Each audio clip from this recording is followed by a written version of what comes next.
Take a better stand, put money in my mom's hand. Get my daughter this college plan, so she don't need no man. Stay far from timid, only make moves when your heart's in it. And live the free sky's the limit.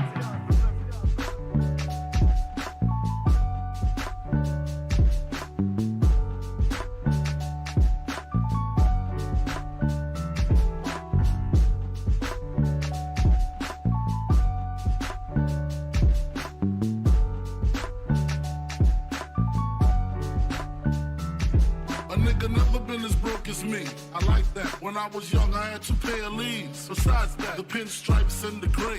The one I wore on Mondays and Wednesdays. While niggas flirt, I'm sewing tigers on my shirt and alligators. You wanna see the inside? I see you later. Here come the drama. Oh, that's that nigga with the fake. Wow, why you punch me in my face? Stay in your place, play your position. Here come my intuition. Go in this nigga pocket, rob him while his friends watch it, and hoes clock it. Here comes respect. His crew's your crew, or they might be next. Look at they man, big man, they never try, so we roll with them, stole with them. I mean loyalty. Niggas bought me milks at lunch. The milks with chocolate, the cookies, butter crunch, 80 lunch, 80 lunch.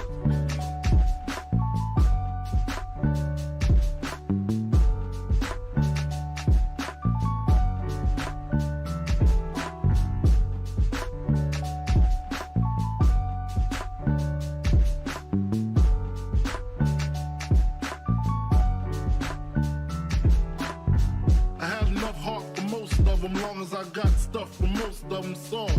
Even when I was wrong, I got my point across. They depicted me the boss. Of course, my orange box cutter make the world go round. Plus I'm fucking bitches ain't my homegirls now. Start stacking, dabbled in crack, gun packing. Nickname Medina, made the scenes, took my Ninas. From gym class to in-glass, pass off for global. The only nigga with a mobile. Can't you see like total? Getting larger in waist and taste. Ain't no telling where this felon is heading. Just in case, keep a shell at the tip of your melon. Clear the space. Your brain was a terrible thing to waste.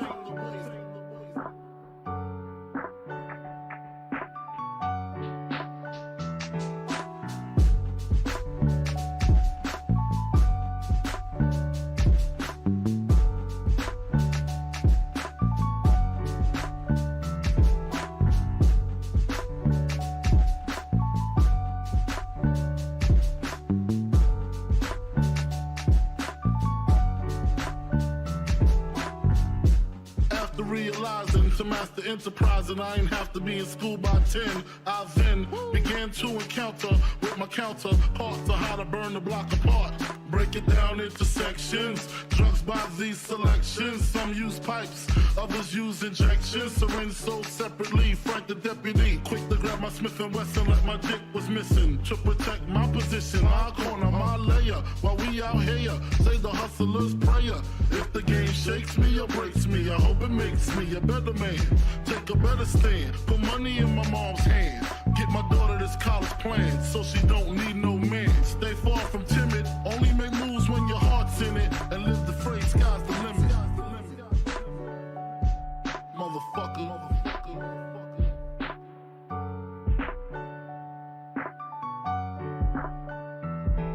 88, 88, 88.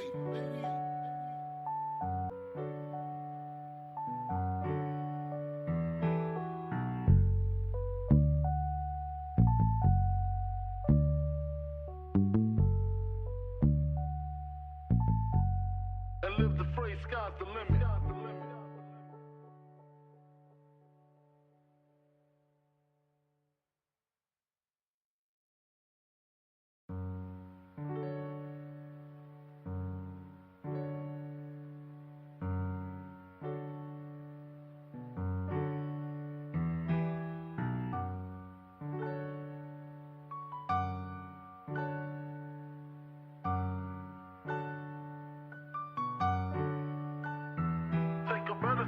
Put money in my mom's hand.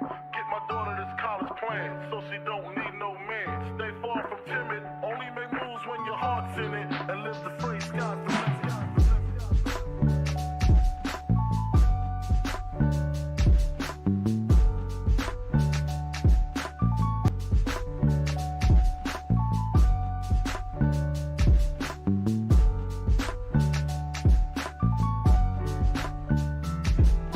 nigga never been as broke as me. I like that. When I was young, I had 2 pair of leaves. Besides that, the pinstripes and the gray. The one I wore on Mondays and Wednesdays. While niggas flirt, I'm throwing tigers on my shirt and alligators. You wanna see the inside? I see you later. Here come the drama. Oh, that's that nigga with the fake. Wow, why you punch me in my face? Stay in your place, play your position. Here come my intuition. Go in this nigga pocket, rob him while his friends watch it. And hoes clock it. Here comes respect.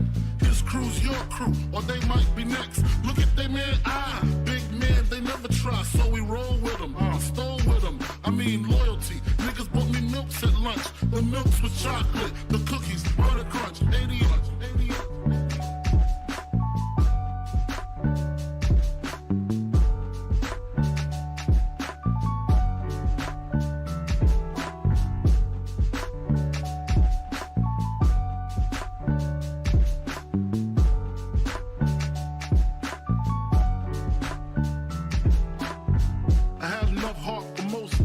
long as I got stuff for most of them soft. Even when I was wrong, I got my point across. They depicted me the boss. Of course, my orange box cut and my homegirls now start stacking. Dabbled in crack, gun packing. Nickname Medina made the scenes, took my Ninas. From gym class to in-glass, pass off for global. The only nigga with a mobile. Can't you see like total? Getting larger in waist and taste. Ain't no telling where this felon is heading. Just in case, keep a shell at the tip of your melon. Clear the space. Your brain was a terrible thing to waste.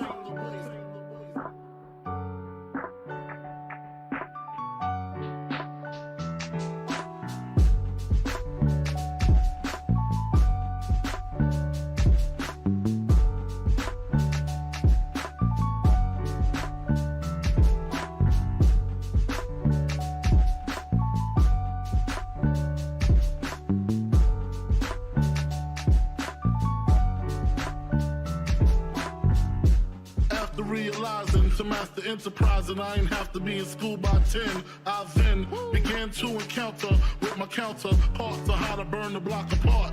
Break it down into sections. Drugs by these selections. Some use pipes, others use injections. Syringe sold separately. Frank the deputy, quick to grab my Smith & Wesson like my dick was missing. To protect my position, my corner, my layer. While we out here, say the hustler's prayer. If the game shakes me or breaks me, I hope it makes me a better man. Take a better stand. Put money in my mom's hand. Get my daughter this college plan so she don't need no man. Stay far from timid. Only make moves when your heart's in it. And live the phrase, sky's the limit. Motherfucker.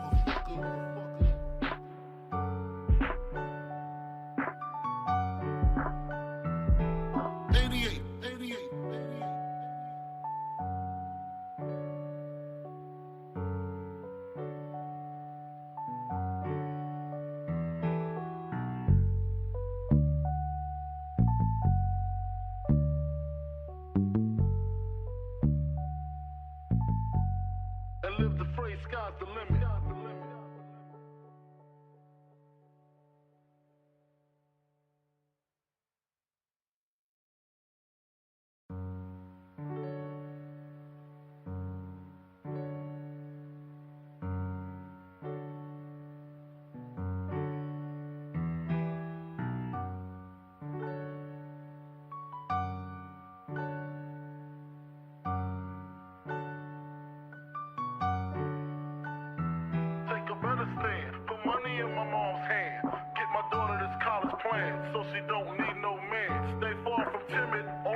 A nigga never been as broke as me. I like that. When I was young, I had 2 pair of leaves. Besides that, the pinstripes and the gray.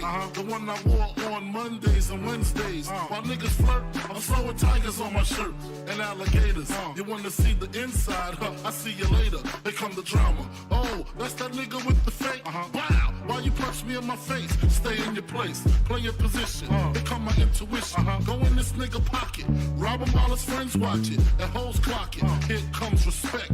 His crew's your crew, or they might be next. Look at they man, big man, they never try, so we roll with them. Stole with them, I mean loyalty. Niggas bought me milks at lunch. The milks with chocolate, the cookies, butter crunch, 80 lunch, 80 lunch.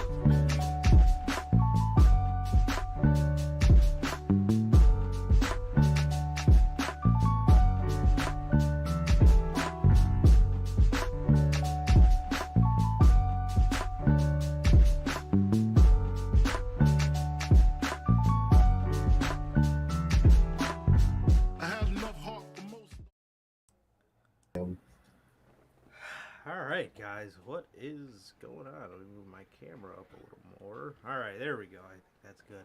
Man, what is going on, guys? What is going on?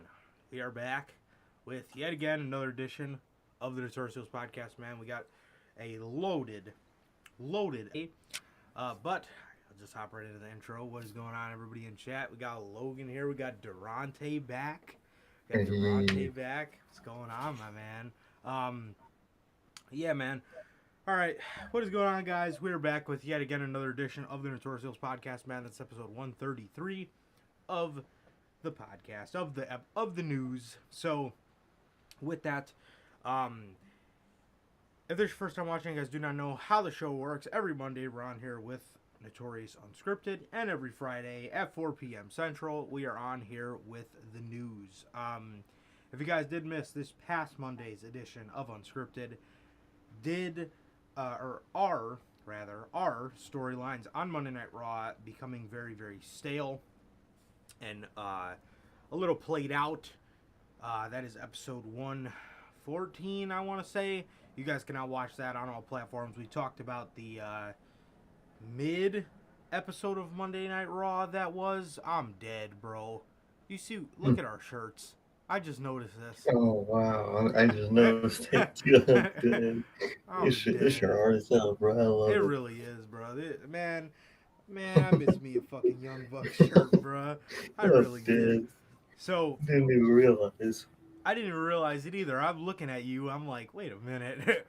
So, yeah, man, if you guys did miss that episode of Unscripted, we talked about the very mid episode of Monday Night Raw, and then we talked about the Wyndham promo, the Uncle Howdy segment from last week, and then the solid episode of Dynamite for the week. You guys can now watch that on all platforms, man. Anchor, Spotify, Google Podcasts, Apple Podcasts. And if you want to see it first, join us right here every Monday after Monday Night Raw for Notorious Unscripted, man. So with that, if you guys have not got a chance to get your hands on some of this beautiful merchandise, you guys can now find this live on the merch shop. That is bonfire.com. Link is at the top of the description of this video, or you could just find it on either mine or Sir K's social media pages, man. So, on the top left, you have the Notorious Heels Podcast Chicago flag design. Bottom right, you got the Chicago skyline design.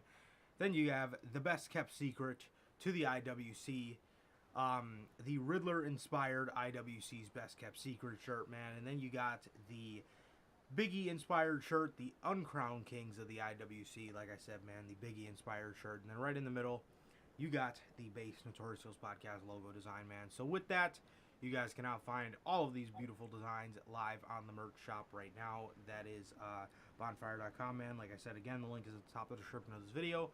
And it is now hard to find in either mine or Sir K's social media pages, man. So, with that, if this is your first time watching, you guys do not know who we are here at the Notorious Heels Podcast. I am Johnny Mayhem, one half of the host of this very show. And as for the other half, we got the man himself, Sir K, man. How's it going, bro? It's going good, man. It's going good. Just been chilling out, man. Just been chilling out. I've been going good. I've been going even greater since I realized CM Punk knows about the podcast, man. But he knows about us. He is not really in a positive way, man. So for a while now, me and Right. Johnny were under the impression that CM Punk deactivated his Instagram account. One day we were trying to tag him, and his name would pop up. I went to his Right. account. It did like the no post thing, and Johnny had saw the same thing. So we were under the impression that he Yeah. deactivated his Twitter account. And then when he posted that post on Instagram a couple of days ago, I saw that happened on Twitter. So I thought, oh, let me go over to Instagram. I guess he reactivated his account. Now I was like, oh, Man. not for me. Still said no post, man. And then it clicked. Me and Johnny are blocked by CM Punk on Instagram, bro.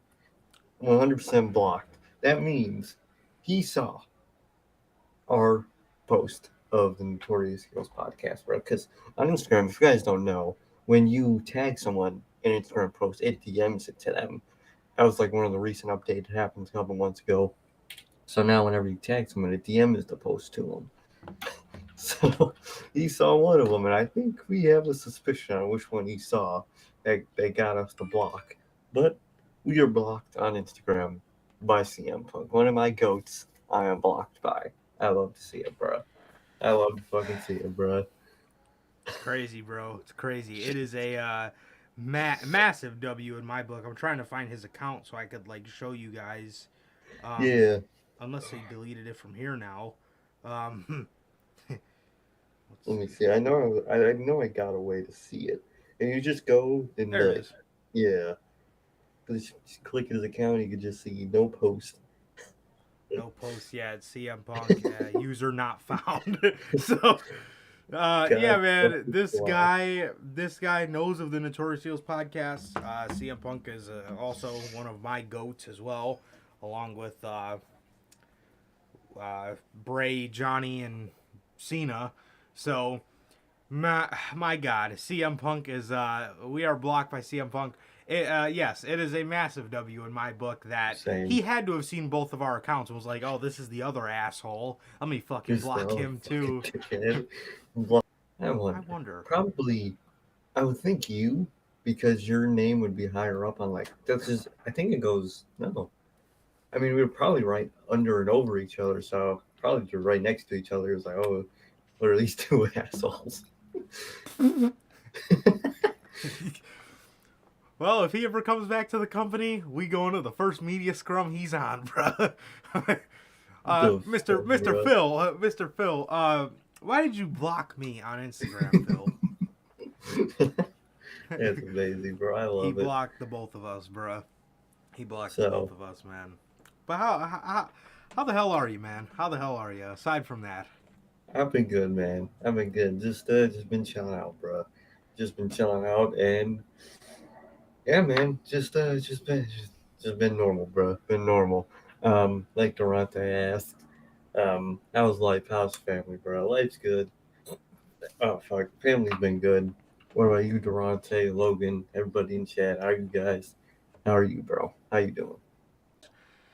starting the real process of moving, I guess. So Hell yeah. it looks like we are aiming towards Monday for the last edition of Unscripted, or the last podcast in general. This will be the last news episode from the room that it started in, man. So, That's crazy, bro. That's yeah, crazy. so we're moving on, man, to what I have planned and visioned as a badass setup.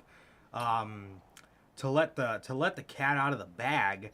All those boxes that were behind me. I don't know if anybody ever noticed it. I figured I'd just have a little bit of fun with you guys. Was my new computer and stuff. I'm not using it yet, which is why.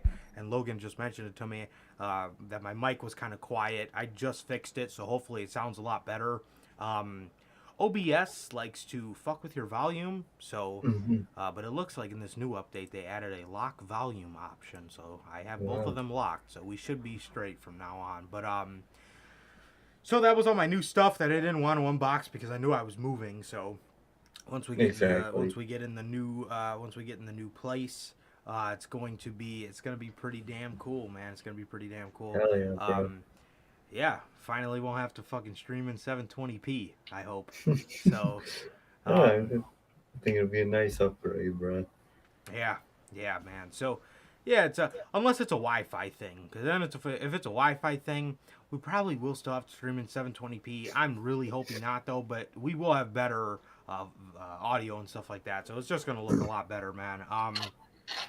And feel a lot better. So yeah, that's where all those boxes were. So I wasn't just a fucking pig and just had boxes on my bed.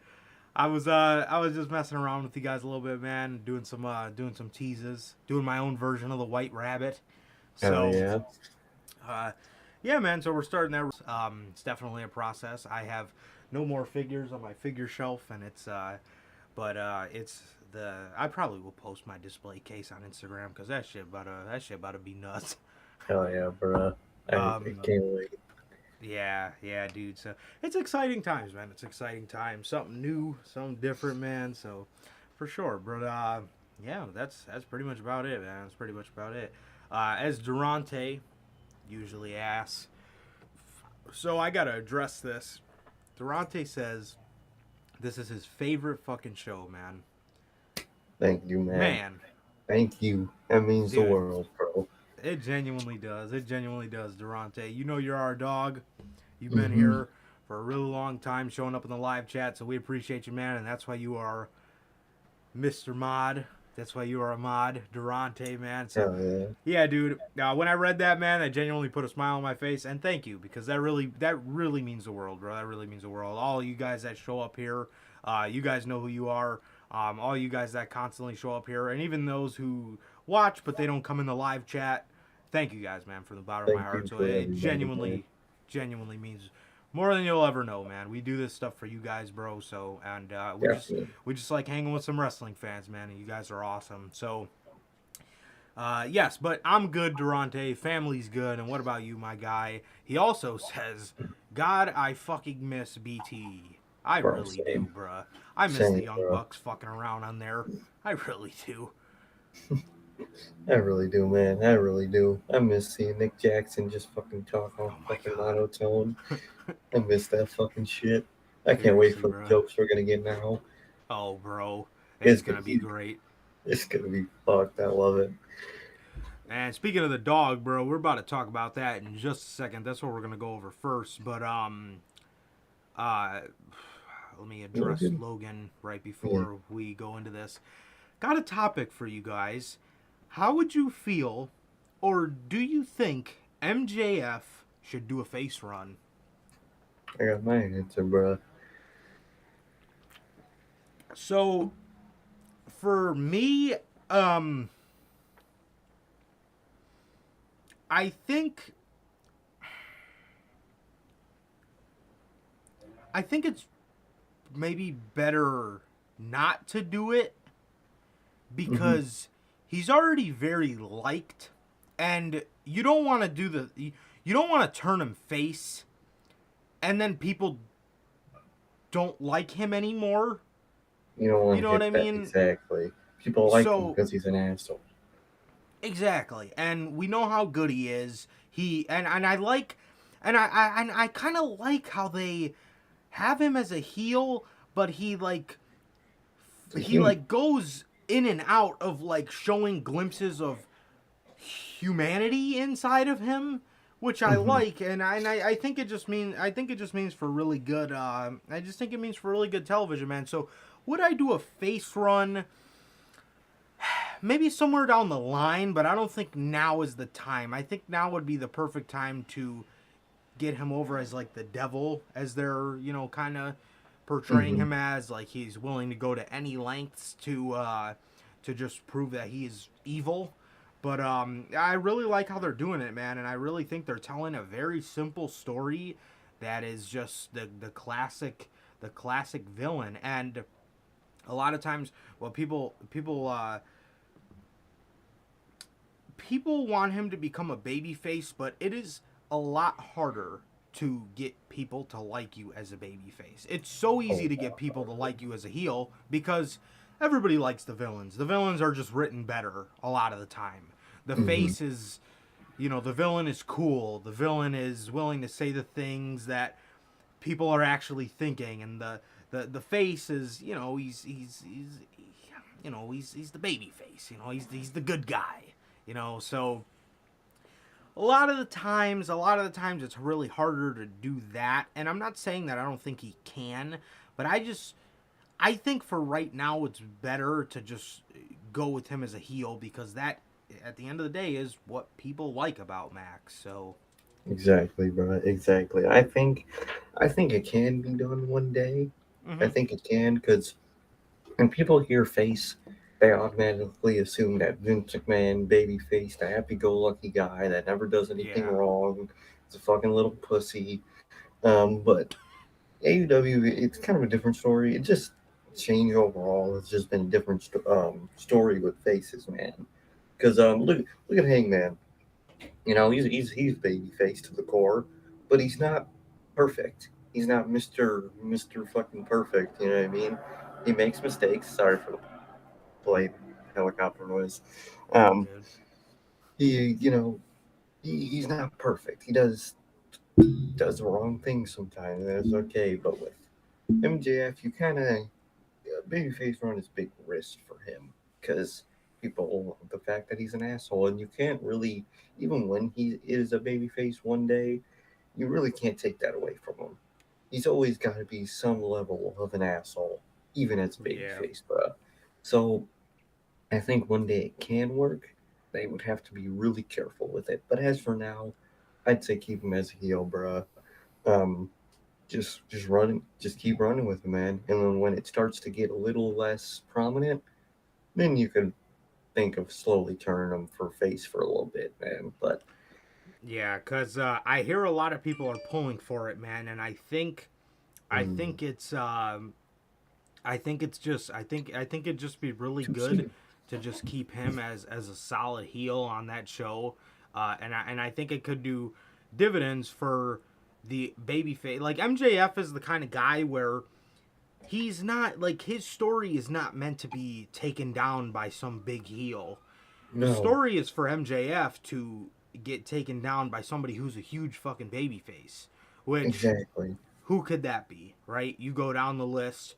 Brian Danielson is a great option. Great Darby option. Allen is another great option. Those two have history as four pillars, and I think it'd be really nice to see Allen take it from MJF, being that MJF always made fun of Darby for kind of not being able to wrestle and calling him a stunt man, and he beat him with the headlock at Full Gear 2021. So um, I think that'd be a really nice story to tell. Um, other baby faces. Keith Lee could be a good Exactly. baby face.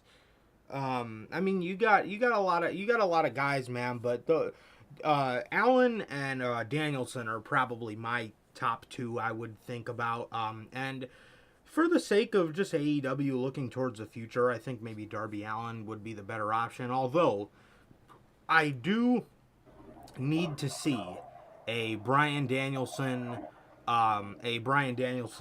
AEW World Title run. I don't care how selfless the guy is. At the end of the day, he's a, one of the one of the greatest professional wrestlers on the planet. So it only makes the most sense for them to give him a world title, somebody who you can actually trust not to go on a media scrum and absolutely fucking rip the company to shreds. Exactly, So bro. yeah, that's So that's that's what I think. definitely, man. Definitely, I think it's possible one day. Definitely not now, and you would have to be really, really careful with that. Yeah, no, definitely, man. Yeah, I think we have seen definitely. I think we definitely have seen like even in WWE, sometimes we get like glimpses of like baby faces that can be made cool. Yeah, Like like the Johnny Gargano when he was Drew babyface. McIntyre.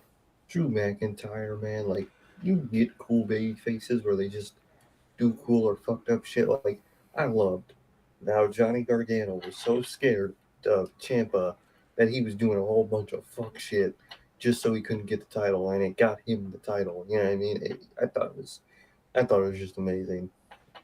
And then he tapped into his darker side, went after Mhm. Malachi Black. Like And that's why I praise Johnny Gargano so much, is because at the end of the day, that guy was one of the most over baby faces I've ever seen in my entire life, and it was just Oh, I like, swear to God, it was just beautiful just storytelling, man. worked. It really did. It really did. Like, and that's what we talk about with Hangman too. Like, the reason a lot of people like Hangman is because you can see that there's an actual person behind there, and he's not Mhm. a perfect fucking robot that just I you love know people. I am a yeah, great person. yep, He's a exactly. person. He's got So flaws, and he works on them. He gives exactly. into them sometimes. It's great. Yeah, and that is what that is what works for baby faces like that. And then obviously you have other kind of baby faces where they can tell a great story through insurmountable odds type thing. I think WWE overdid it a little once they thought they grasped the concept, like with Kofi Kingston a little bit. But Mm-hmm. with Danielson, it worked. And Worked. one thing that did make it a little better for Kofi was that he was going against Danielson, who was a heel, and he was in his shoes Yeah, five it's like years perfect prior. fucking poetry right there. It really was. And it was great, man. It was great. It all made for great storytelling, minus the like 67 gauntlet matches we would get a week, but it made for great storytelling at the end of the day. He did. And it works, man. But yeah, there's certain ways you got to do it. But for Max, I think it would be best to kind of have him be kind of how Drew McIntyre was. Mm-hmm. He was a baby face, but he still had a huge chip on his shoulder, and he was still a badass. So it really just worked for Drew. And Drew made everybody kind of realize 2020 Drew McIntyre kind of made everybody realize again that baby faces can actually And be cool. cool. And You know, badass. yeah, and I would obviously not exactly like Drew, but I think something would work for Max where he's still able to kind of be not a badass but an asshole, and he's still Mm-hmm. kind of able to be himself. He's still able to Exactly, kind of bro. be himself and in the confines of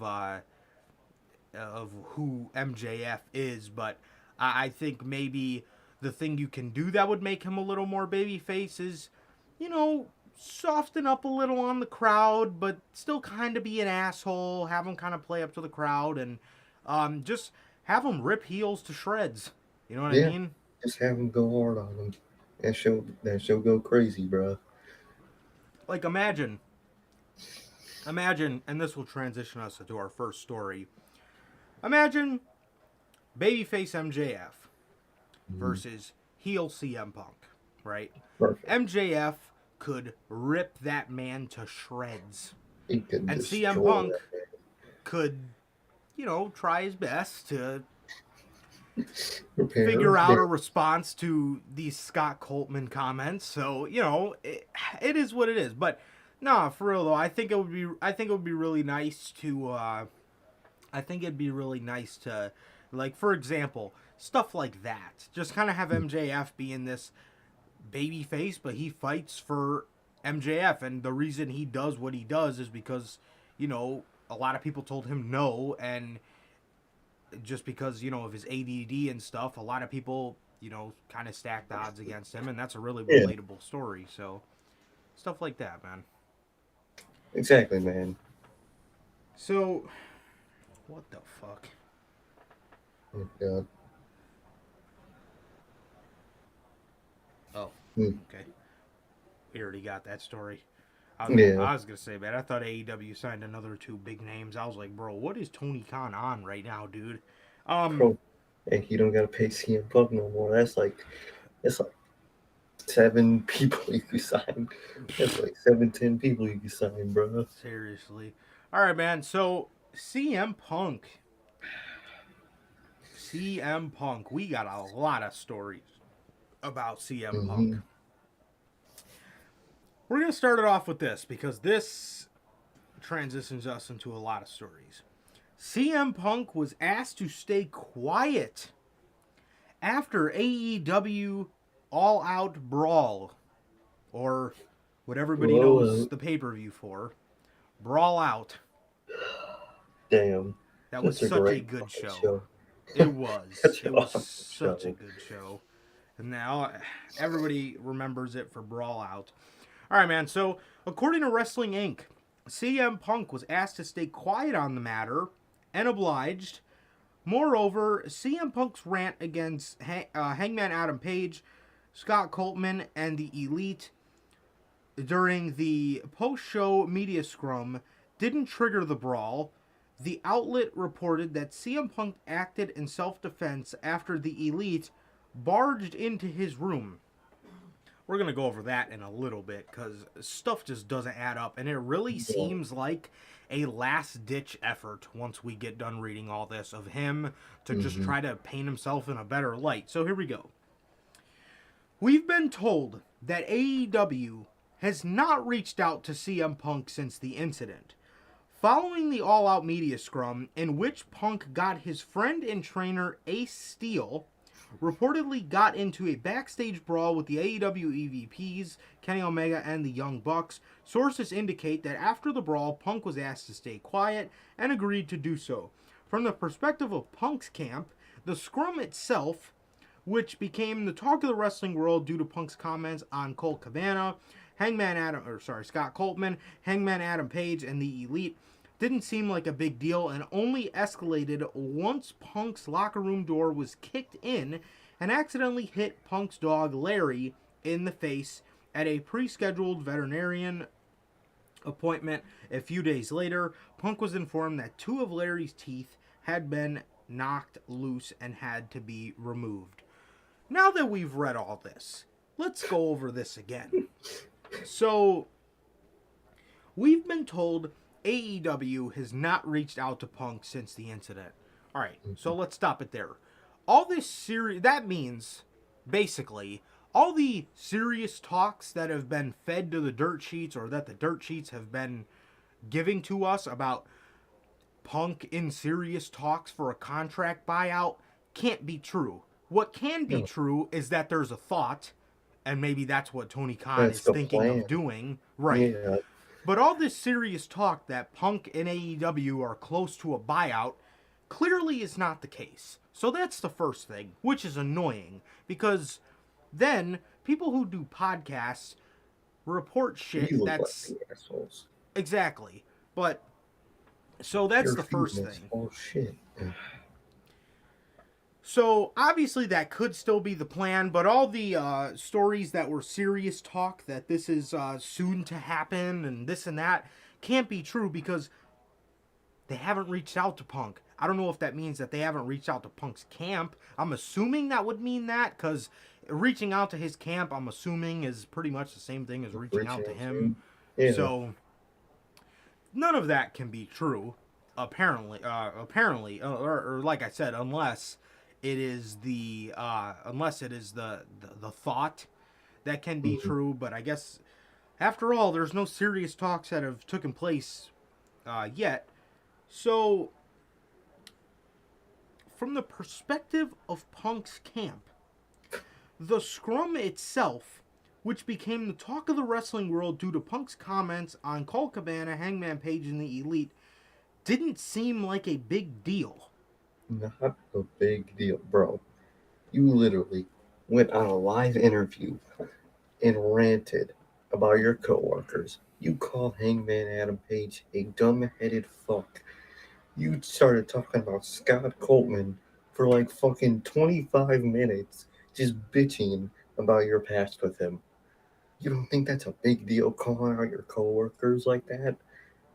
You don't think that's a big deal? But if you don't think that's a big deal, then my God, you are delusional. Bro. You're talking about, yeah, come, if you got a problem with me, come to me. Come to me and talk about it in my face. That ain't a big deal. You just saying shit? Oh my God. Dude. How the fuck do you sit up there? Like, I don't know if that muffin was that good, but like, bruh, how do you sit up there next to the CEO of the company, talk about the people that are responsible for this company being here? how the hell do you sit up there, talk about his EVPs, talk about his originals, and talk about Mm-hmm. one of his Ring of Honor employees that is still under his payroll? And it's not even about anything that has to pertain with work. It's about your personal problems with him that you Yeah. have over rent. Bruh, how do you sit up there and say to yourself, and how do you walk off of that interview and say, Oh, all right, no. yeah, Right. I'm just, all right, I'm gonna go home. I'm gonna go take a yeah, nap. yep, time to go home now. Like Starts fucking what? untaping his wrist. What did you think was going to happen? What did you think was going to happen? I mean, my God, dude. I really wonder what would have happened if Hangman was still in the building that night. I really don't Cause know, man. He might have. oh, Oh man. Fuck. but bro, I mean, good God, good God, bro. How, like Sir K just said, how do you sit up there, say all of that on a live media scrum that you know people love watching those media scrums after the show Mm-hmm. because it is a great conclusion to the show. It's a great It is. concept. How do you do that and then say to yourself, oh yeah, okay, not that big of a Alright. deal? Alright. You gotta Yeah. be so tone deaf. I Bro, mean, literally. listen to yourself. You're sitting up there talking like you're the CEO, and you're Bro, sitting yeah. right next to him. You talking like how we talking the fucking game, bro? You can't say that shit on a live interview. Yeah, if you genuinely feel that way, go talk about that with your personal friends and your personal time. You don't air out that shit on a live interview, bro. You don't. Doesn't matter what sport you're in. If some NBA players got beef with each other and they go out there in an interview and just start talking shit, they're getting suspended. Yeah, they might even get fired depending on how much they matter to that team, bro. You know what I mean? You don't do that type of shit. Honestly, man. God. Honestly, I mean, you know, and you know, it's one thing. It's one thing, man. If you get off there and you're like, damn, why did I say that?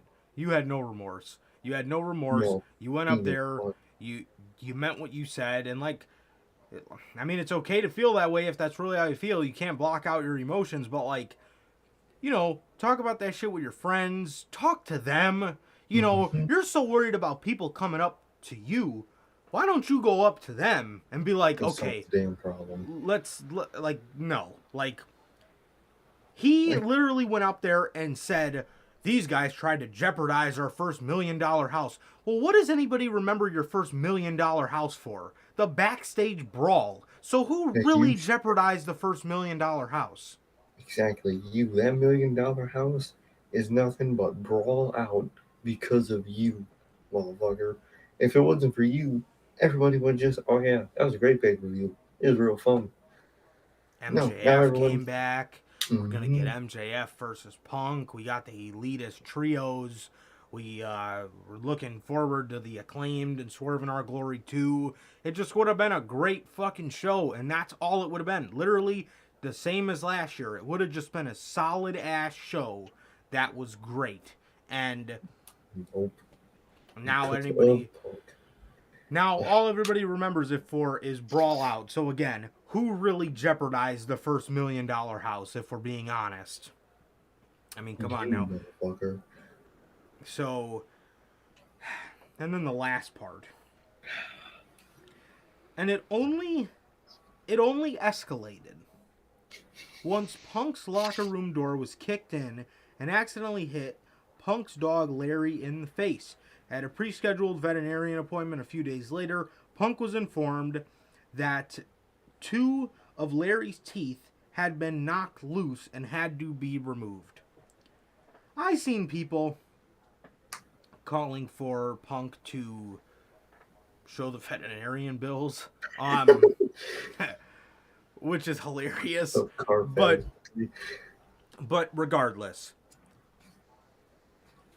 So, before we even go over the rumor killer on this story, which really paints it in a different light, to me, And to you, because I know because we texted about this, this literally just seems like one last attempt to paint him in a good light. You know, because how does all of a sudden there's the elite vignette for their return to the company, and literally during that same Dynamite, what, like 30, 20 minutes later, the Yep. story comes out. Oh man, they kicked down the door. They hurt Larry. Bro, you go for the dog. You you remember that whole situation. No, they're not gonna feel sympathy for me. Definitely not for a Steel. Larry was there. My dog Yeah, was there. so Let me say they hurt the dog. yeah, Really, bro? You're that because low? because anybody who that's obviously like incredibly relatable. So anybody that has a dog or an animal, if anybody hurts your animal, You're I'm pissed. throwing fists I'm too. I'm tossing hands. Yeah, I'd be That's just tossing what it hands. is. So you go for that, the lowest hanging fruit, Larry. Larry. Really? So you're telling me we heard about Ace Steel's wife getting scared Yeah. because the original story was Ace Steel snapped because his wife was in the room. Bro, it's the Elite, not Chris Benoit. What the fuck? Like Like, bro, what the they're fuck are they not gonna do to you? they're not going in there about to fucking scrap with your wife, bro. Like, Bro, you named Brock Lesnar walking up to you about to fucking punch your wife in the face. Bro, they and talking to you, boy. they were probably just coming in there to talk. Like, I'm Yeah. sure they were pissed, I'd but be who pissed too. wouldn't be? Yeah. No matter what, you're gonna be fuming. And So it wouldn't. Hmm. then there was the other story that Punk sucker punched Matt. So like, Yeah. Like, what happened? and So, a sucker punch is when you don't see it coming. So hmm, odds are they probably walked in and were like, "What the fuck? Are you kidding me?" And then bro just got punched. And then people. So anyway, we heard about the Elite hitting their Benoit arc. We heard about chairs getting thrown. We heard yeah. about sucker punches. We heard about people getting bitten, not by a dog, by a human being. When the We heard dog was about in the room. all of this. We heard the whole 9 yards on this story.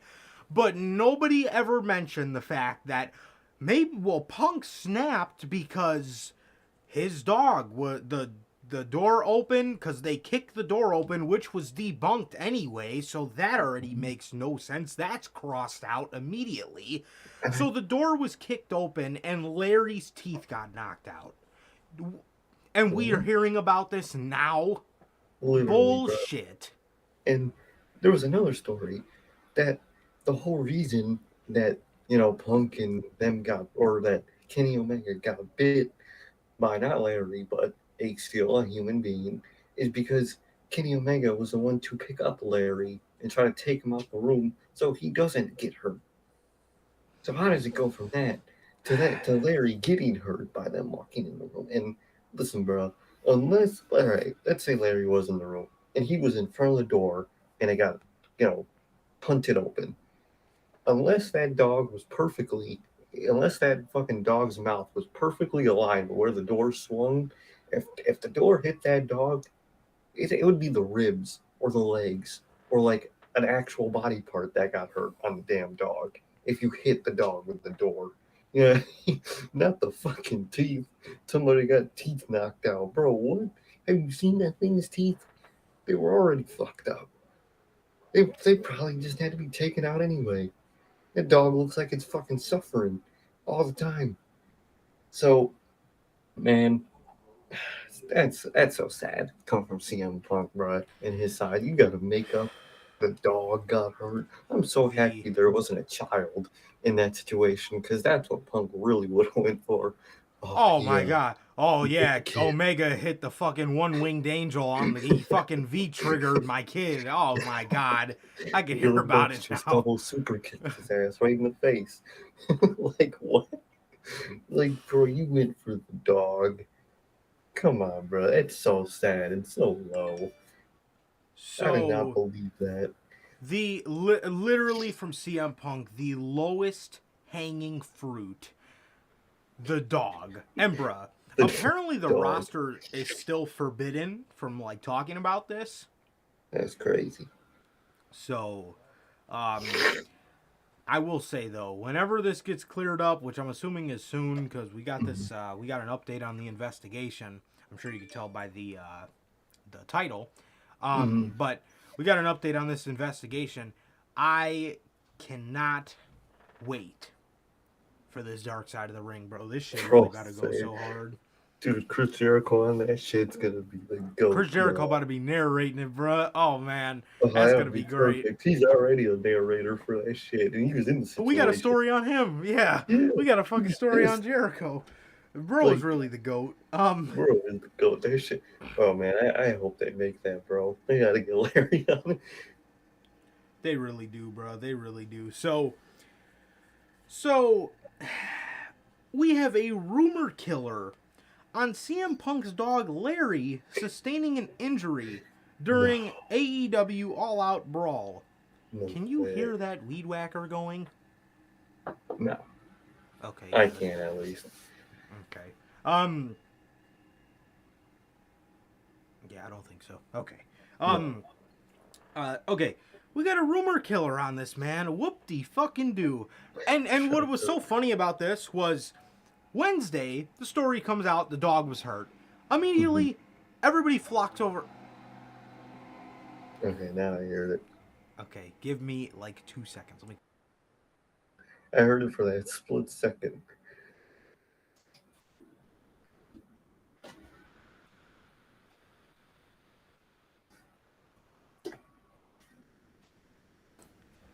My apologies. My apologies. Okay, so Wednesday, story comes out. CM Punk, CM Punk, the dog was hurt, right? Everybody's siding with CM Punk all of a sudden. Oh, well, the Elite need to be suspended longer. First of all, they already did their time, and Yeah, no matter if we knew about it, AEW probably knew about it, so they gave them the amount of time that they thought they deserved. So they already did their time. And just because we don't know, just because we're finding out about it now, doesn't mean that they need to add more time. Because literally. AEW themselves would definitely know about the situation. So Mm-hmm. everybody goes from siding with Punk. Everybody goes to siding with Punk all of a sudden.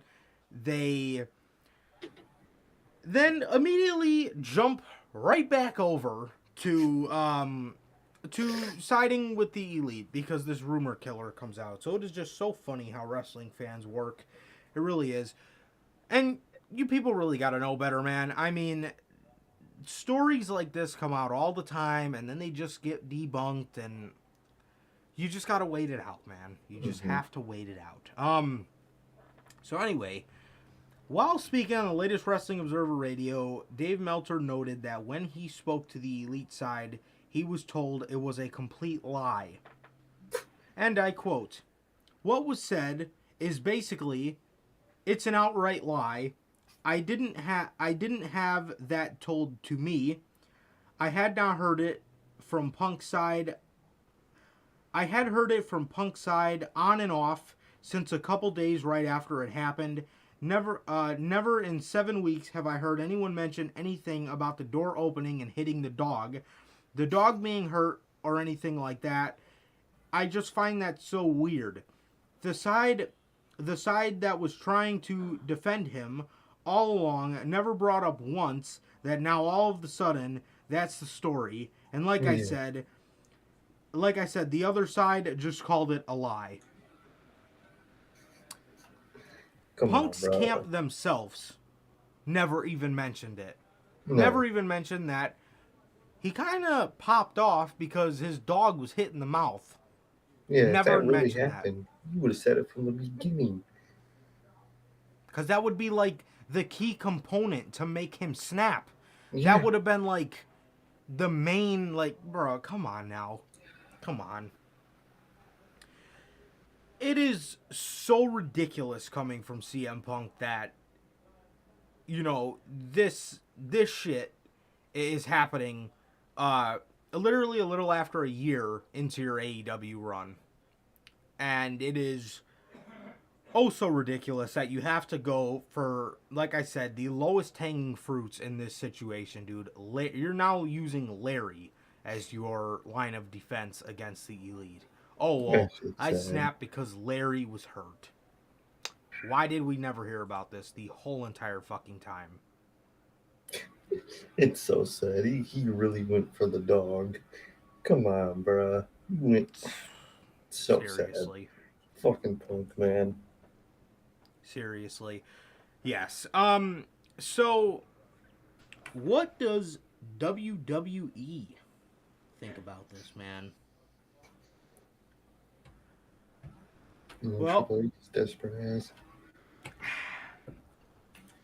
this is a very interesting story. Um Oh, you stupid ass, bruh. Okay, That give me like 1 second. I don't know why I did erase my article.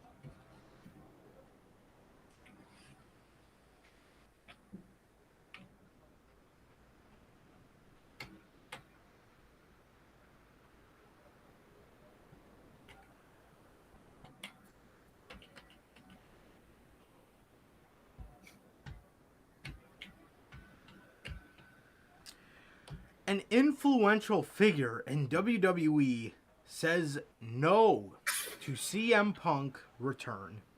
Cody. On a recent PW Torch audio show, Wade Keller noted that he spoke to several different people on this matter. Those elaborated on what people in AEW think of Punk's run, and those same negative sentiments have made their way to the top of WWE's corporate ladder. Somebody who's currently in WWE is within the sphere of influence of Paul Levesque's decision making would be a hard no. As of me asking this person today, a hard no on endorsing the return of CM Punk. Even if said, but when I asked, I got a long paragraph of one sentence of the other negative comments about how they feel about Punk now compared to 10 years ago. Based on what happened in AEW in the last 13 months. Bruh. Be a lot of people, bruh. It could be a lot of people. And it is said that Paul Levesque himself, Triple H, how he felt about Punk, and he was thinking about bringing him back to the company because he's willing to do it for the sake of compelling television. Mr. Paul, if that's what he did to Tony Khan's company, he don't like you. He hates you, bruh. He at least liked TK. And he still did that. And he Mhm. liked the man. Can you imagine what he would say sitting next to Paul Levesque?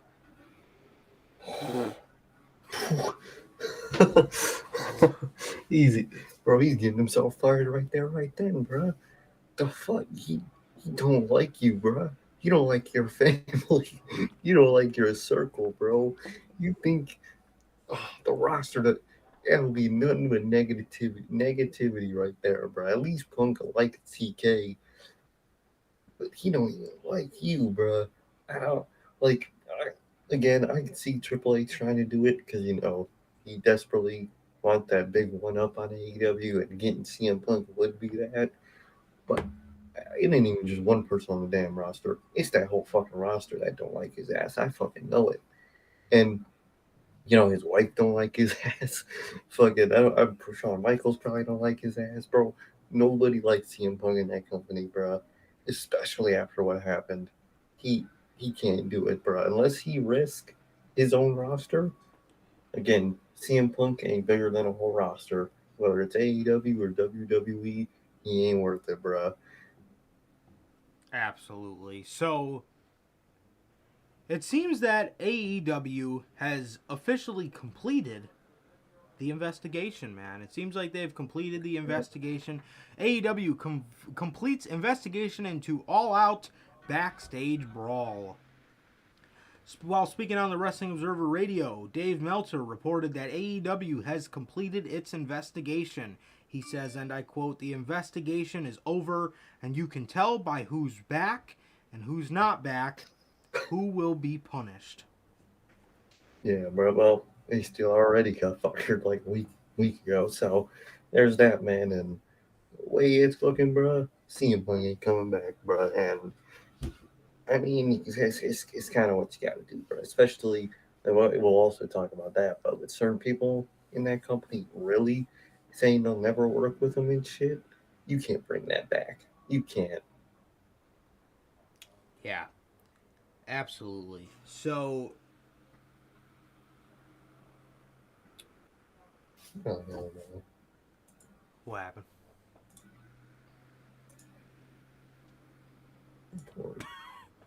Hey, we got Bill. How's it going, Bill? How's it going, man?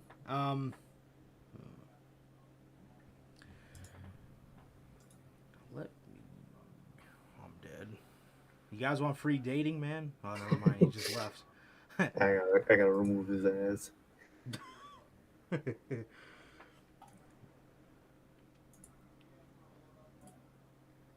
Oh, fuck. I'm permanent timeout, boy.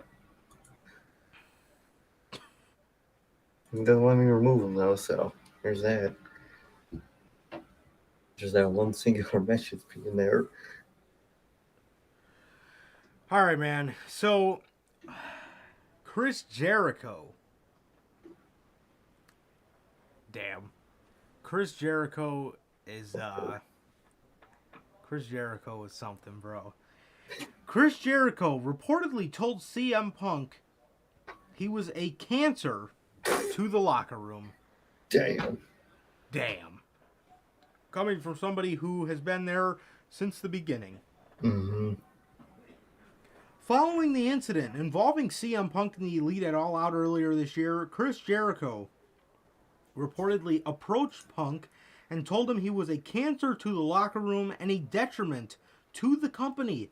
According to Fightful Select, Punk's response hadn't been confirmed. However, he effectively told Jericho that it wasn't his business and he needed to leave. Following that, Jericho stepped up to take part in the media scrum and helped lead a talent meeting. Jericho recently signed a contract extension that saw his responsibilities within AEW increase. And my God. And apparently, there are also a lot of people that are refusing to work with him. Mm-hmm. There are a lot of people that are refusing to work with him, man, and yeah, he ain't coming back. He ain't coming back. He did it to himself, bruh. His the last spot in AEW is him eating him up and bitching. But hey, bro, it wasn't that serious, bro. He just did it. Apparently, it wasn't all that, bro. But man, yeah, if Jericho don't like your ass, you ain't making it in that company, bro. No, in the locker room doesn't like him. Yeah, and then to go along with that, I found the article. Top AEW stars refusing to work with CM Punk if he is brought back. According to the Wrestling Observer newsletter, notable top stars in the company refuse to work with Punk should he be brought back to the company. In Norfolk, on 10/26, it was noted that several of the top people were saying that CM Punk would not be back. A few names were mentioned, with Chris Jericho being the name mentioned the most, but that many, if not most of the key top names were saying they wouldn't work with him. One star noted, Punk won't be back. His value on screen isn't 1% worth the hassle and black cloud he causes backstage. Another top star noted that the team has decided he's out, and regardless of some willing to work with him, the collective decide that he was voted off the island. God damn. How legends fall, bro. He really lived long enough to see himself become a villain. Become the villain. Yep. Look at that, bro. Good lord. You hate to see it.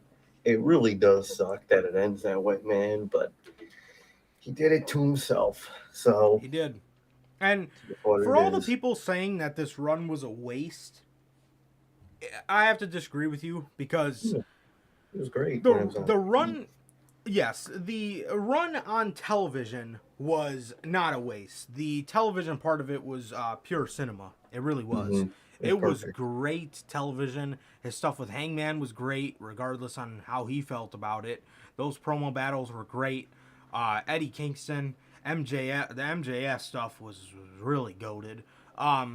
The little kind of mini feud we got with Darby Allin. I mean, it was good stuff, man. It was really good stuff. He had a lot of good matches. And it sucks that it ends that way, and it sucks that it's not him going out on his own 2 feet, because he did this to himself, man, and now you have to get forced out, and it sucks, man. And then I also heard that no, that's even stupid to mention now because apparently they've had no contact to him. So now that I'm mentioning that, all those stories about Punk not agreeing to a no compete clause, it's got to be false because they haven't reached out to him, man. So never mind on that. But and as for WWE, man, you guys got to be fools to take his ass back. You guys Oh got my to be god. real fools. But AEW. Jericho, Mm-hmm. I was just gonna say, man, Jericho has really came in clutch for this locker room, and that is wild that he said that to him. That just goes Yeah, to show it how much is. he cares for the company. Exactly, bro. Exactly.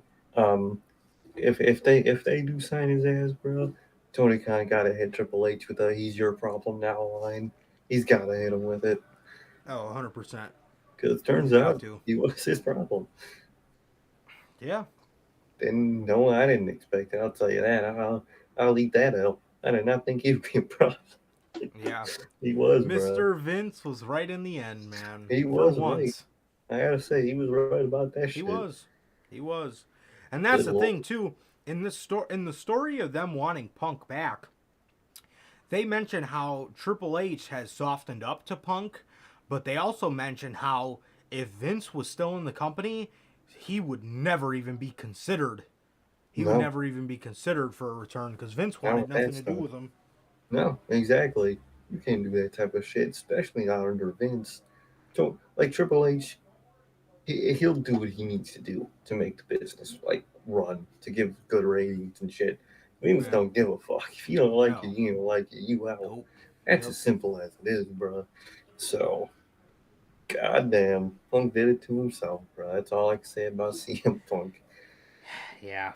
Yeah, I man. hate So to that see it. actually, if that's all you got to say for CM Punk, that is perfect timing because that is all the news we have on CM Punk, actually. Yeah, So, um, yeah, now we're moving on to the other side of the coin, the Elite, that's fucking gold, bro. I was so hyped on Wednesday seeing that shit. bro. The Young Ooh. Bucks and Kenny Omega were backstage at AEW Dynamite this week. Let's fucking go, bruh. Ain't fuck, bro. Dude.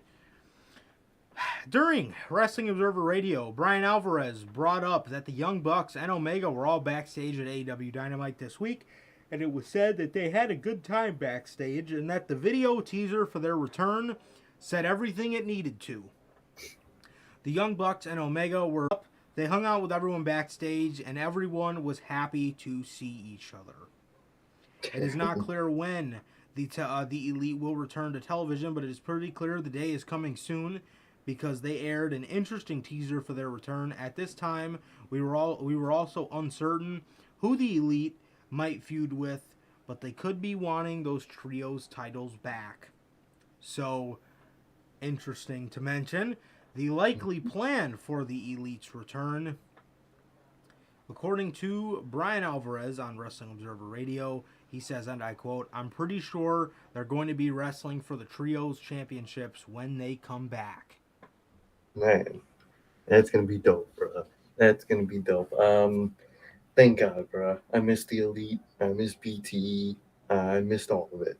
You know what I mean? And oh yeah, definitely. And I'm so glad to see it slowly coming back, bro. That vignette had me so hyped. I love the idea of AEW without the Elite is just that. And this shit's gonna be heat, bro.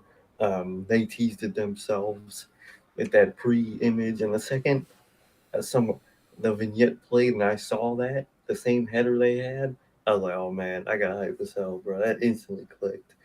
And good to see Yeah. that them being backstage is nothing but positive again, bro. And nothing but smiles and greetings backstage again. You love to see it, bro. You love to see it.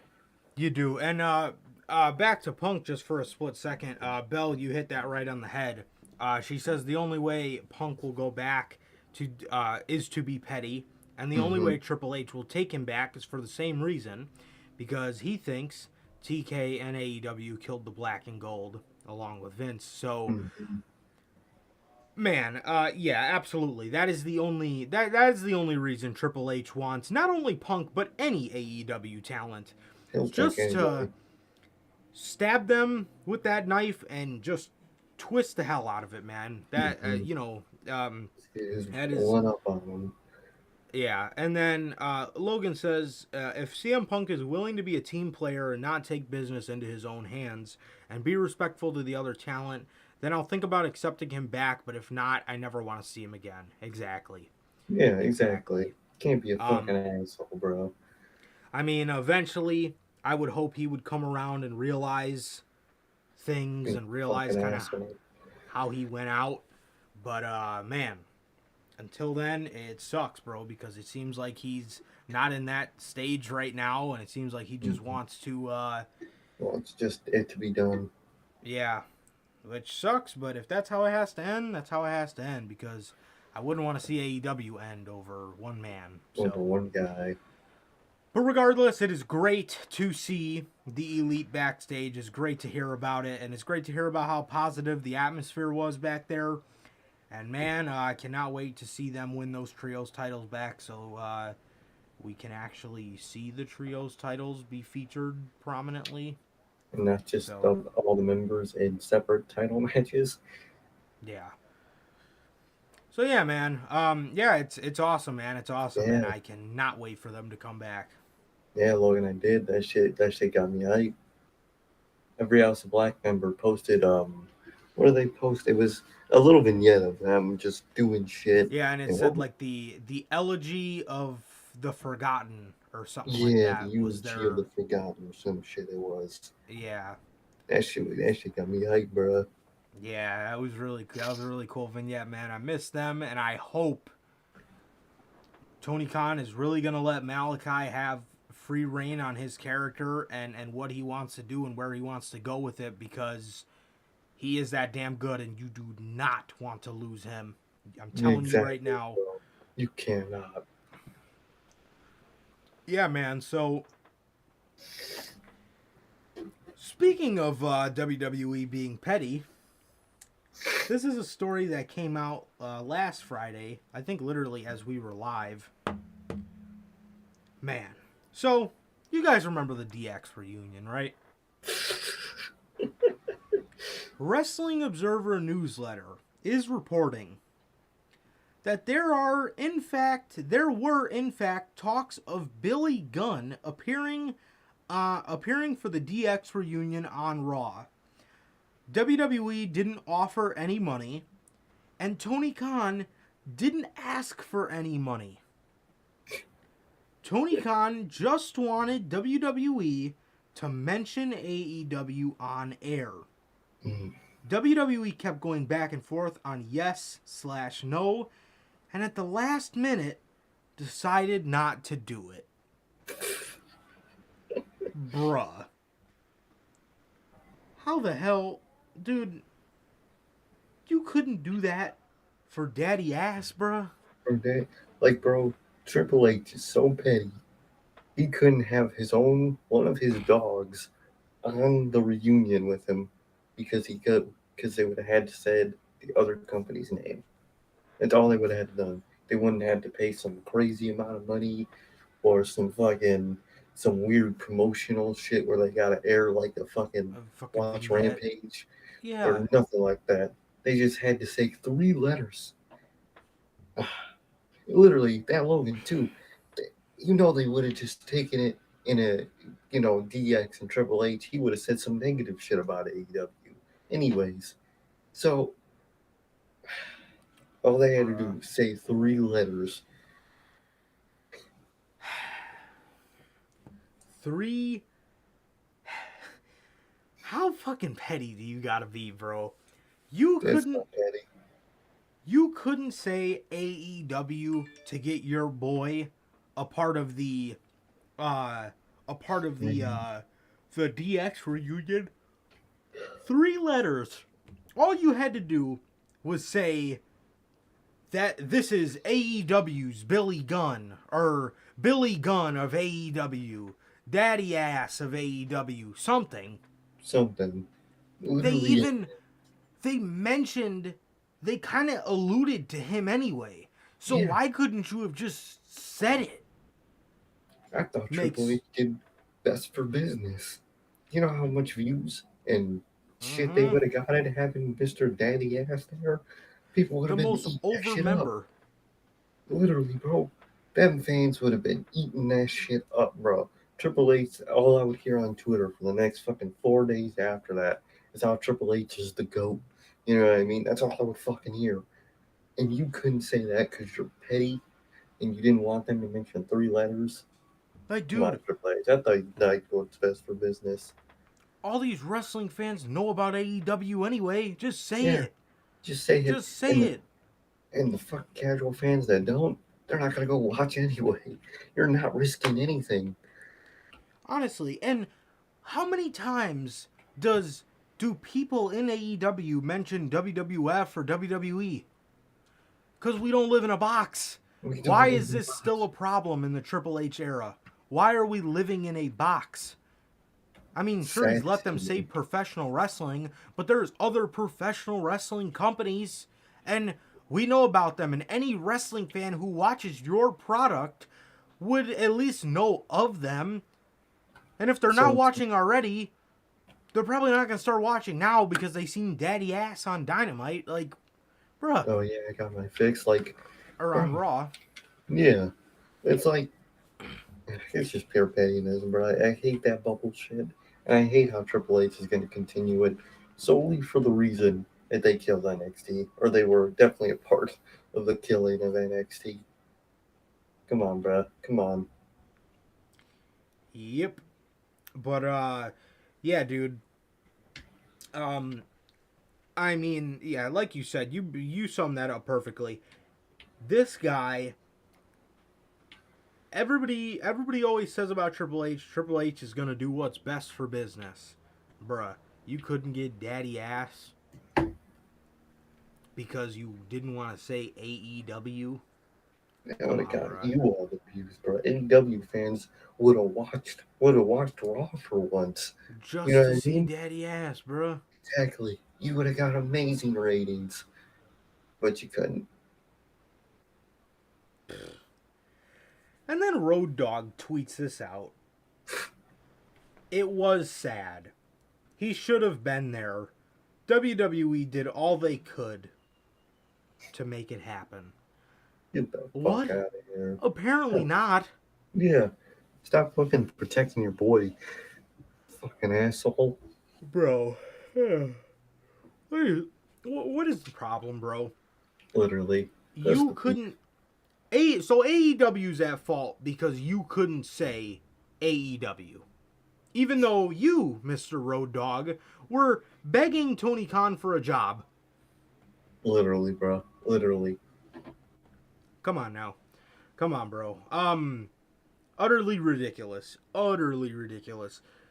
That is the to the fullest extent of petty. That is to the Oh, yeah. fullest extent of petty, and I don't like this living in a box shit. And like I said, I hate that Triple H is continuing it, but just I genuinely don't think I've ever heard something so petty. You couldn't say AEW on air, yet you're working with lesser companies like GCW, Yeah. or at least it's a rumor. You know Mox works there, right? You know, AEW champion, the AEW champion.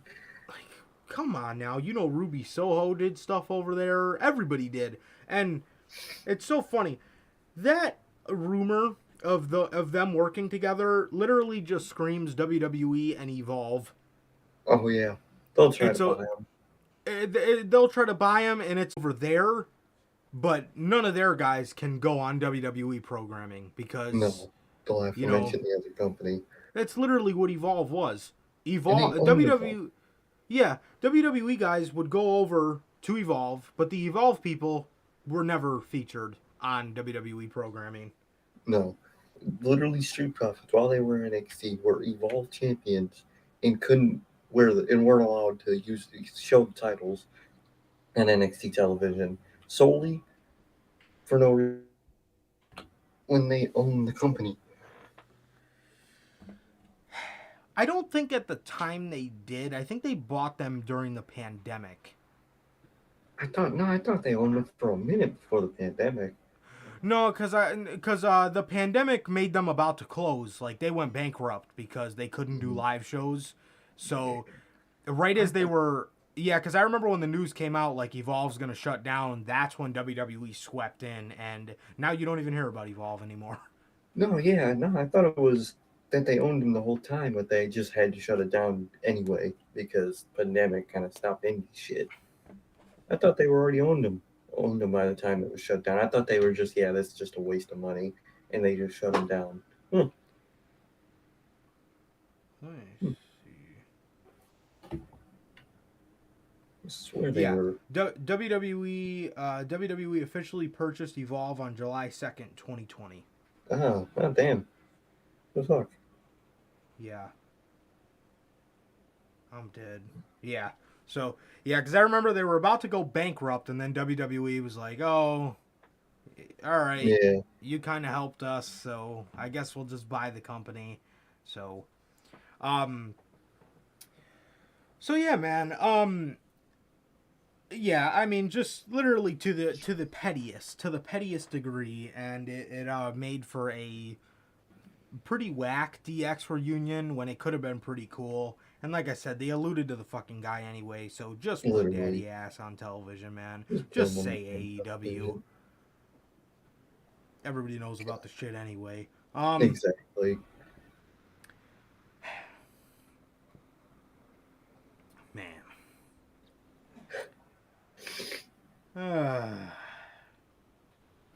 AEW signs AEW signs an entire faction to full-time contracts. Sean Ross Sapp is reporting behind Fightful's paywall. AEW Inc. deals with the entire trio: Maria Kanellis, Mike Bennett, and Matt Taven of the Kingdom. They just Bro. recently finished up their time at Impact Wrestling with Bound for Glory. The trio of Mike Bennett, Maria Kanellis, and Matt Taven finished up with Impact at the Bound for Glory tapings and dropped the Impact Tag Team Championships, but it hasn't aired yet. As a result, they appeared on AEW television while in canon being Impact champions. It was reported that FTR had pushed to get them involved and to get them signed, though we're not sure in what context. Come on, bro. You got to. Come on, dog. The kingdom, the most bland people on the planet. Bruh. Why in the actual hell would you sign the Kingdom? They are losers, bro. They're already Shut. feeding Matt Taven to Wardlow tonight. Yeah, Like, exactly. You don't need more jobbers. What the fuck you buying these people? And, bro, Matt Taven is the real life definition of a vanilla midget, bro. He's boring. He's bland. He fucking sucks. Matt Taven is garbage, bro. Fucking Bennett, fucking fucking loser. Bland. They're all bland. I hate it. yeah, You don't sign people like this, bro. I would never sign these idiots. Sid says Joey Janela and Effie on Raw is a hilarious thought. Yeah, and then they were hyping it Clancy up. would be pissed. Oh, oh, what was that? oh, you guys better watch Raw tonight. Like, dude, you ain't fucking showing up on Raw. Get the hell out of here. Exactly, bro. Um, Man, dude. but man, I don't like the Kingdom whatsoever. I don't like this signing. This is completely boneheaded to me. I AEW gets nothing out of this, but another tag team that is completely uninteresting and nobody cares about. They are literally like an older version of the Gun Club. They're just nobody. No, who gives a fuck about them, man? Who Literally, cares? bro. These bland losers, bro. Get these vanilla midgets out of here, bro. God damn. Ridiculous, bro. Absolutely ridiculous. It is. And as if this couldn't get any worse. Not that I have a problem with this guy in specifically, but it's which company they signed him to. Mm-hmm. Sean Ross Sapp reported behind Fightful's paywall, AEW inked a deal with Josh Woods. Bro. I don't mind Josh Woods. No. He's not bad. I don't want to see Josh Woods in AEW. I think he'd be great. I think he'd be a great signing for Ring of Honor. I think he would. Mm-hmm. I think he would. Sean Ross Sapp is reporting that AEW has inked a deal with Josh Woods. He comes from a rich background in pro wrestling, including NXT. This past week, Josh Woods was added to the official AEW roster page after working in the company for several months without being listed. After asking around with AEW sources, it was confirmed by Fightful that Woods recently signed a multi-year full-time contract, which effectively removes him from the free agent market. Woods had previously worked in NXT before being released and spending years in Ring of Honor, and after Ring of Honor's purchase, he started to work AEW dates, teaming with Tony Nese and being managed by Smart Mark Sterling. Those that we spoke with said the deal is 3 years in length. Though we don't know when the contract officially started and if there's option years involved, Nese and Woods are collectively known as the Varsity Athletes. Mm-hmm. Competed against the Acclaimed in an AEW World Tag Team title match on the October 22nd AEW Rampage. Wood also wrestled for the ROH Pure title on Dark back in May, losing to Wheeler Yuta. Bro, why do you sign these bland-ass, boring-ass, good wrestlers? I don't give a fuck if they're a good wrestler, bro. 90% of the roster is. You don't need these people that are just good wrestlers.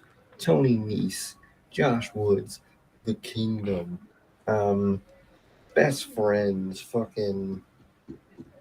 There's a couple other that are like the good wrestlers or whatever, bro. But, bro, get the hell out of here. Like I said, man, Josh Woods would be a great mid-card edition of Ring of Honor. Why are you signing him to AEW, bruh? Why the hell? He has shown nothing in his time in AEW. Same with the Kingdom. They've been here for like 2 weeks. They have shown like, I'm not even too familiar with them outside of AEW, to be honest. I do know Adam Cole's with them, so it looks like our Undisputed versus Elite Dream match will probably fucking be that, which is just great. But bro, I mean, oh Dude, my god, bro. They fucking suck. This is horrible. Why? Why are you wasting these signings, bro? Like, it's like you're just fucking scooping people up just so Triple H won't. And hey, let Triple H scoop them up, because then his roster is going to become cluttered too. Why are you cluttering your roster more? Why? Exactly, bro. You want them to clutter their roster so the good people leave and you can get their good people. Wouldn't you rather wait maybe a year or two and you could possibly get like a Seth or, maybe a KO, a Sami Zayn or some shit? You know what I mean? You get a Mustafa, Apollo. No, let's get somebody fast. Let's get Josh Woods. Let's look at the Kingdom. What? The fuck out of here, bro. Makes no sense, bro. Horrible It makes decisions, bro. Y'all zero could get sense. Cody. Exactly, Logan. Y'all could get Cody back. Nah, I want Josh Woods. His boring ass. Get the fuck out of here. All these little indie fucking signings, fucking Danhausen's, the fucking Kingdoms. Get them all out of here, bro. They don't belong on television. Yeah, man. So, with that, we already know about. Yeah, that's another thing. You signed Danhausen, bro. What has he done since he debuted at Beach Break, I believe? What has he Nothing. done in the company? Literally nothing. He's probably wrestled like 4 matches. What the fuck? So, we got another name. According to PW Insider Elite, Mike Johnson revealed that there will be 2 more wrestlers that will become All Elite in the near distant future. He says, and I quote, "I can tell you that we've officially heard that both Bandito and Juice Robinson have signed AEW agreements." Johnson said, "I don't know the length, I don't know the time, but they are officially going to be with the company going forward." Look at That is weird, because I thought that Juice was contracted, but his just might be like a per appearance deal. But like, maybe they'll put out like a number of dates, so he will appear often, but not like too often. He won't be full time just because he's. So, yeah, man, and obviously we all knew that if Juice was gonna go anywhere, it was gonna be there because Tony's there. So, I think he was a name that said himself that he doesn't want to go back to WWE, yeah, especially he didn't like it at all because Triple H didn't really do him any justice as C.J. Parker. C.J. Parker. Bro. Bro, man, if I go there and they give me that name, I'm walking out, bro. Oh hell no, it's C.J. Parker.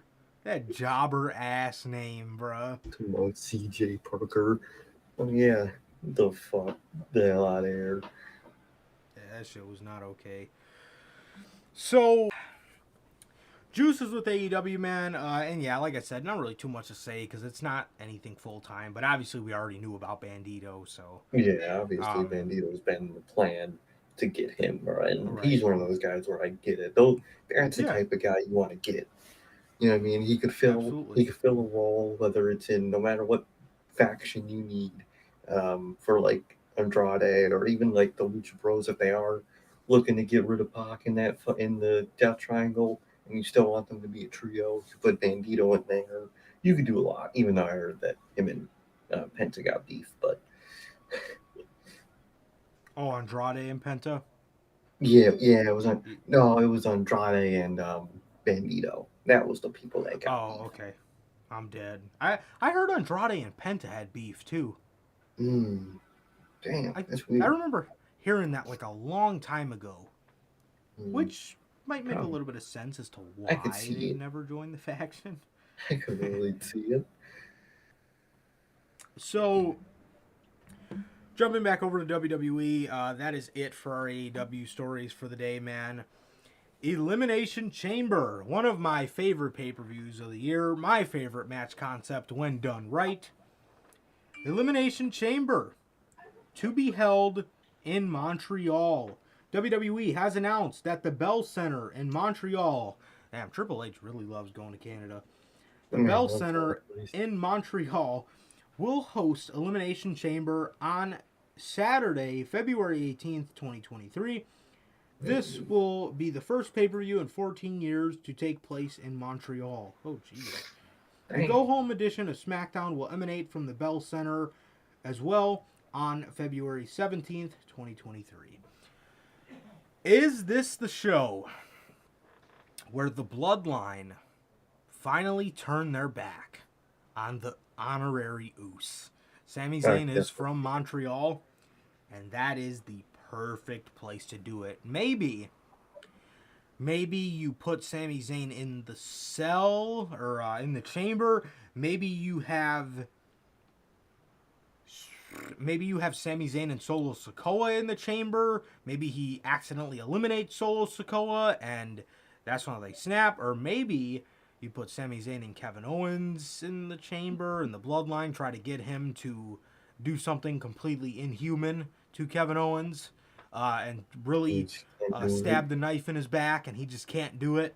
Dude, you got a lot of interesting ways you can go with this. You really do. You Right, really, the really perfect do. place, bro. And in the chamber is also the perfect place for that turn to happen. They can make that shit brutal as fuck.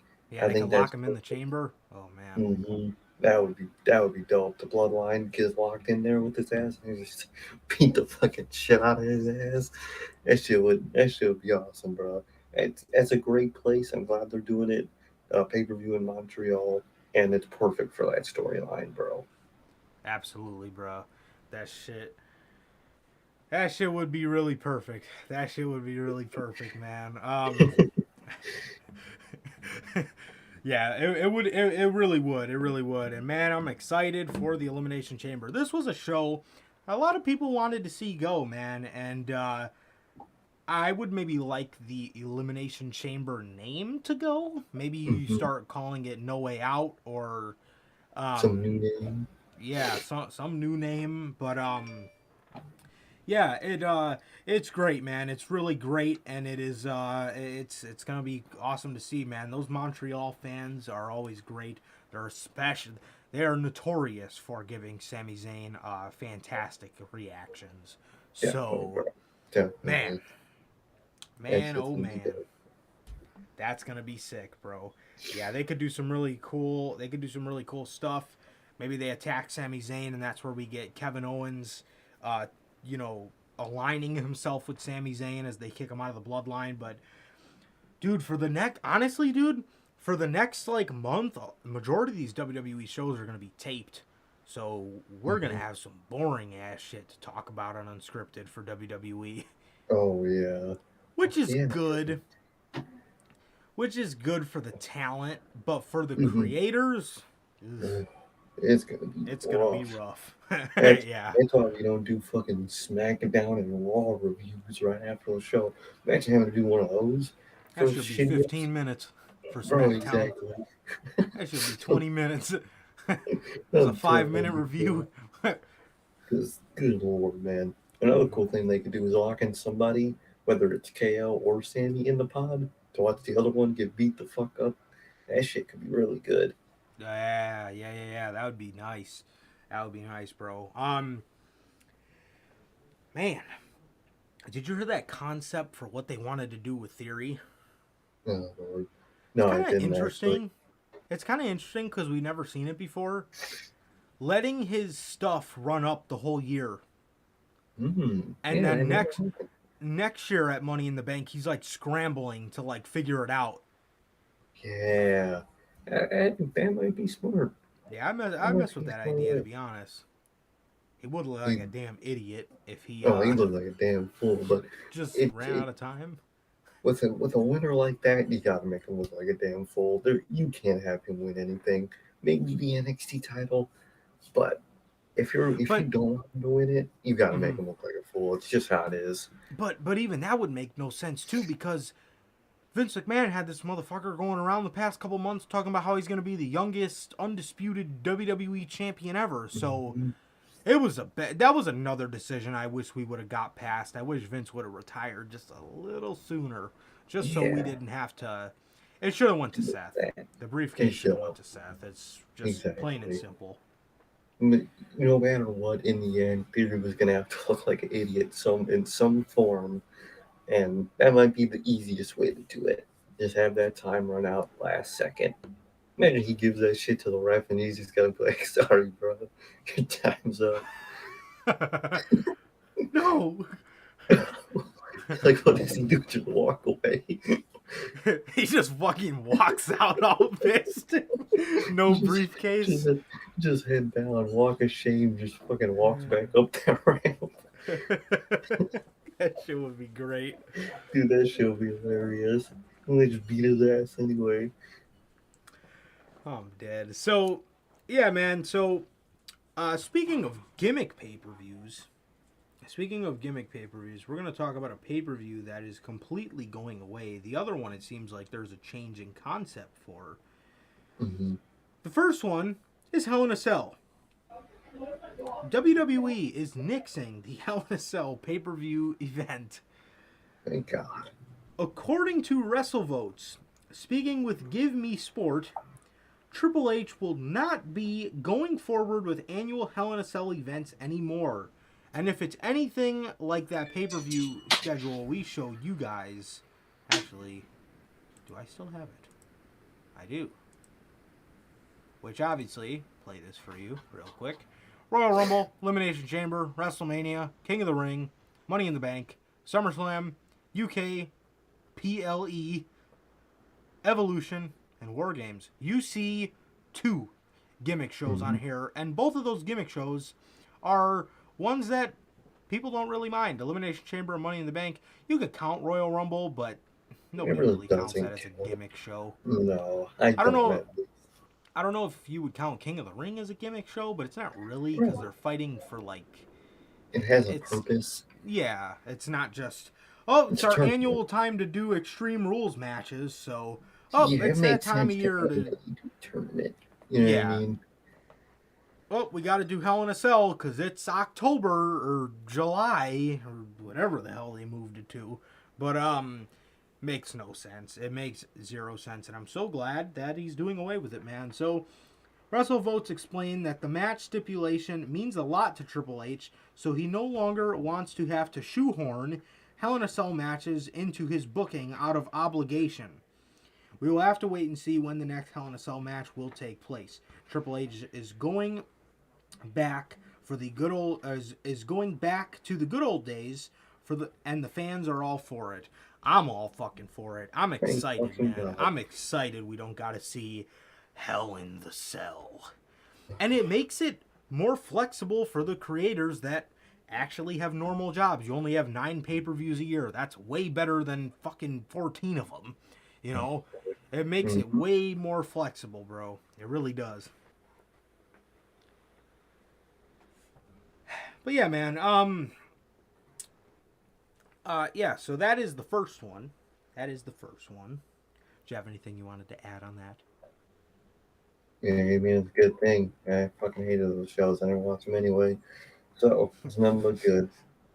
Absolutely, bro. I think the last Hell in a Cell I watched was... Oh, no, it was the Roman match. Never mind. The last Hell in a Cell match I watched was this year. Cody and Seth. Gay. Yeah. Gay. Money in the Bank. This is the other one. We just talked about this with Theory. This is another interesting way you can get it off of him. Triple H is already planning on removing Hell in a Cell as a standalone premium live event. While speaking with Give Me Sport on WrestleVotes noted that they had heard that there have been discussions about moving the annual Money in the Bank matches back to WrestleMania. Yeah, Putting Money in the Bank on WrestleMania, Night 1 women's and Night 2 men's. I've heard. I know since Hunter has taken over, the idea of Night 1 women's and one night women's and one night men's is alive. Dude, I literally fucking said that. That's the perfect format, bro. That really is. They gotta go with that. You said it. They gotta go with it, bro. Please go with that. 2 weeks ago, when we literally went over this exact image, I'll flash it up for you again. This image, I literally said then, if you get rid of Money in the Bank, that adds another less pay-per-view, which, like I said, for the creators that actually have real jobs and, well, not real, boring jobs, horrible jobs, for the creators that actually have jobs, it makes it a lot more flexible because now you're getting another pay-per-view out of there, man. The less, the better. And not only for, like I said, people that have normal-ass jobs, but Um, uh, it just makes it better for the content, bro. Less is more in wrestling. Exactly, bro. Exactly. And It you want just to make makes those pay-per-views prestigious. Mm-hmm. So Exactly, bro. yeah, you got to move with the concept. And I always bitched about this with Vince. You got to step with the mentality that no pay-per-view is a nothing pay-per-view. Every pay-per-view needs to mean something in its own right. Vince had no fucking idea what I would mean if I told him that. He would have No, not no at all. idea. But this is genius. This is exactly what needs to happen. So back to Theory. What if Theory is under the assumption that, well, I have till June. I have till June to cash this in. Then they make this rule. Oh, well, now we're doing it in April. Theory tries fighting it, but they tell him, no, man, like, you're past, like, there's a You new passed money, your due there's a date. new Mr. Money in the Bank. You got to give us this. That would be nice, bro. That would be really nice. And then maybe you have him go away, you have him go back to NXT, or you just have him go away for a couple months and then kind of build him back up again, man. Exactly, bro. Exactly. I think it's a really good system, bro. It's a really good fail safe. Definitely. Definitely, man. So, as for our last story, oh man, this is exactly what we talked about and why we talked about they should have never put Bray Wyatt on SmackDown. Well, it's not completely bad. So, there is already talk in WWE of a Bray Wyatt versus Roman Reigns feud. Bro, Uh-oh. this is why we did not allow this man on SmackDown. Purgatory. All right, man. Dave Meltzer is reporting in the Wrestling Observer newsletter that while it may be best to keep them apart for a while, the idea is that Roman versus Wyatt could be the biggest program in a long time because Wyatt is so hot right now. Again, no word on when the program may happen, but it is expected that Reigns versus The Rock will be the main event for WrestleMania. There's not a big window for a long Wyatt versus Reigns feud unless it happens after Mania. Okay, that's completely stupid. That's I dumb didn't as read hell. the end part of that. Dude, forget The Rock. You could do that at Mania without the title. This is exactly why we said Drew McIntyre should have won the fucking titles at Clash at the Castle. Mm-hmm. Because, bro, so first things first. I would be okay with this for Mania. Don't start this shit now. Let No. Wyatt tell his story because I will say, with Roman Reigns being off of SmackDown, they've done a really good job at separating those two and keeping those two as far apart as you could possibly imagine. They've done a great job. Wyatt's been telling a completely different story, and it also helps that Sami Zayn has been helping the Bloodline tell their great story. So they're on two different playing fields right now. That's been great. Mm-hmm. First things first, Triple H is out for this motherfucker Cody Rhodes' head. He does not Yeah. want Cody winning the world championships, bro. No, bro. Have you noticed a pattern? All of Roman's proposed mini matches don't involve Cody. No, and It's that's where it should Rock, have been. Wyatt, no Cody, bro. And when Cody saw him at Triple H take over, bro, he should have looked in fear, bro, because he's getting his lick back, bro, and it's gonna be on Cody Rhodes. Cody really ain't safe out here, man. He ain't, bro. He better hope that he go back to AEW soon, man, because he's gonna get fucked. My man Cody Rhodes. About to sit out the duration of his contract. Triple H ain't Bro, never bringing him back. no, Bro, what is Cody gonna do at Mania? Don't tell me he's gonna fight for that U.S. title, man. Don't that would tell be the most me. generic thing ever. Don't They're tell asking me. for the jokes. Do not tell me the American Nightmare is going to be fighting for the American Championship at WrestleMania. Don't, bro. The Don't mid do card champion. that. Dude. Oh, bro. Oh man. It, he, it's gonna happen, bro. He ain't fixing him, man, Roman. It's fucked. He should never left. Second thing. Triple H, if you want to do this,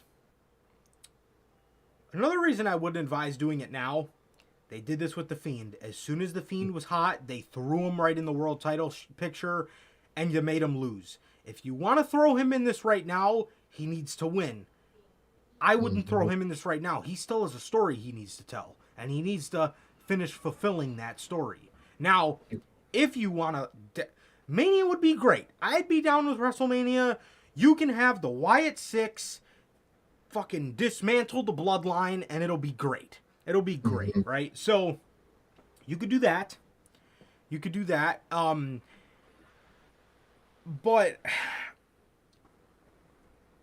you know, not only do I think there's another story to tell with Cody, which kind of does suck, but like I said, if you want to go down that path, it's not completely idiotic, because at the end of the day, Roman won that championship and never beat The Fiend, and The Fiend was the champ. So, Exactly. logically, it makes sense, right? You have a great story to tell with Bray getting released, Bray not being the chosen one like Roman Reigns.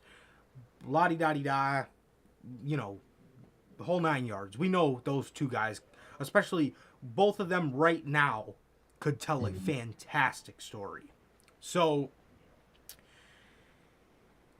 Bray needs to win. Bray needs to win, but it doesn't need to be now. He needs to finish. He needs to tell more of his story with the Wyatt Six and Uncle Howdy. He needs to finish. He needs to properly, not finish tell that, but he needs to properly tell that first.